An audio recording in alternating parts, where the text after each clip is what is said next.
Ganda, no? Kita ay maglalakad.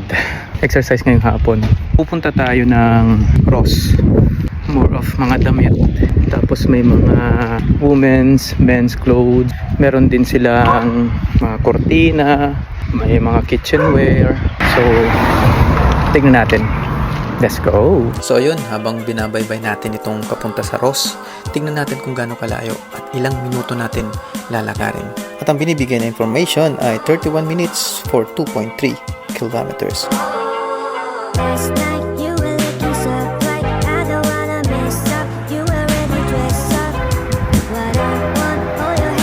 Itong isang ito,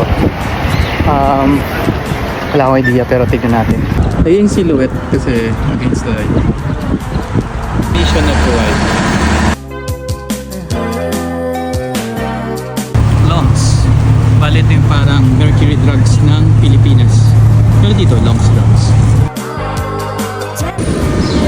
Dito kami ni Father madalas magsimba sa Our Lady of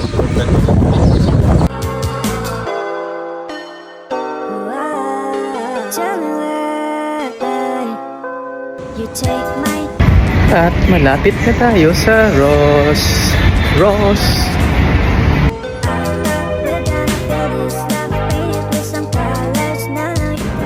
Yan, bali dito ang section ng mga pang-babae.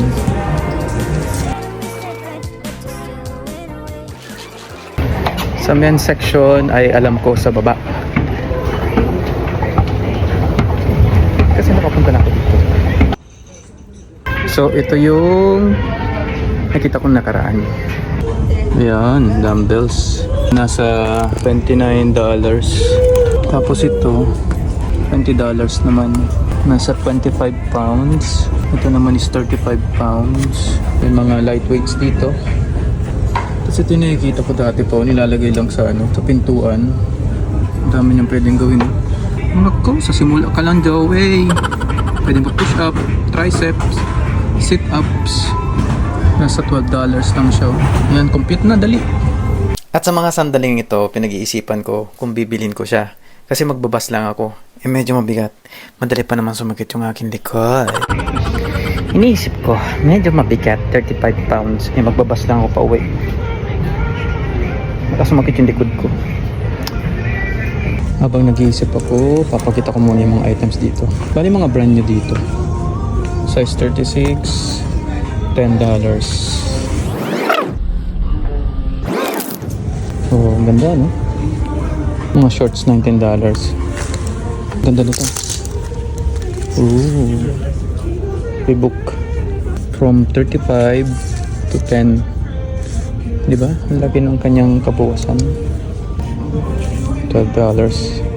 Harley. Mga ganito sa Divisoria. Halos kala mo parang original. Mga slippers naman. Scott. Around 25. Reef. Ito magandang brand to, Reef. Walang presyo. Ayan, 27. Maganda ng mga shorts, eh. 19. Ito naman is $10. Ganda. Nice. Nasa 16. Alam mo yung problema pag pupunta kayo ng mga shopping malls. Pag may bibiling kayo, ang hirap hanapin ang gusto ninyo. Pero pag wala kayong planong bumili, ang daming magaganda. Tulad nito. Ganda, no? Ganyan yung mga shopping malls na yan. Tingin pa tayo ng iba. Isa, tingnan mo to, ang ganda, oh. Diba? Ano kung planong bumili? Tingin tayo ng sapatos. Papakita ko sa inyo mga sapatos dito. Tagal ko nang di nakakakita nito. Si Swiss. Last ko nakakita ng ganitong brand is ng college pa ako. $27. Ito, ang ganda din, oh. Yes. Ganda rin ito. Ayun, gaan. Kaya bang tawag sa mga ganitong sapatos? Puma. Nice. Ganda, no?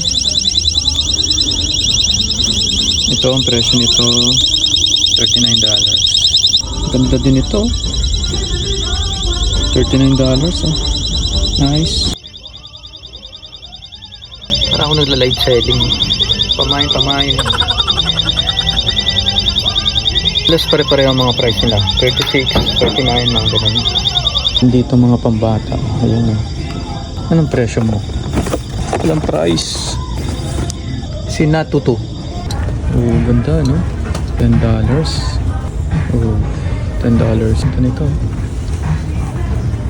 Ang ganda ng sombrero. Net cap pa naman. Mga favorite. Sukatin ko. Tignan natin kung babagay sa aking itsura.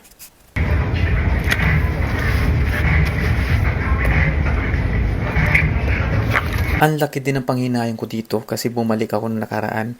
Hindi ko na siya nakita. So yun. Ang siste. Hindi ko rin binili. Pinag-iisipan ko ang bigat. Hindi ko na rin muna binili yung weights kasi medyo mabigat talaga. So yun, pinag-isipan ko talaga ito ng matagal. Uwi na lang ako. So, napag-isip-isip ko, ang bigat pala. Hindi ko kayang iuwi. Pag may sasakyan na lang. So, uwi na tayo. Okay na 30 minutes walking, sasakay tayo ng bus. So yun, hanggang dito na lang yung aking video. At sana ay may natutunan kayo. Tulad naman ng ano pa, kundi ubusin ang oras nyo. Hindi nga po pala ako vlogger. Pero follow mo na din. God is good all the time. All the time, God is good. Salamat po sa panonood.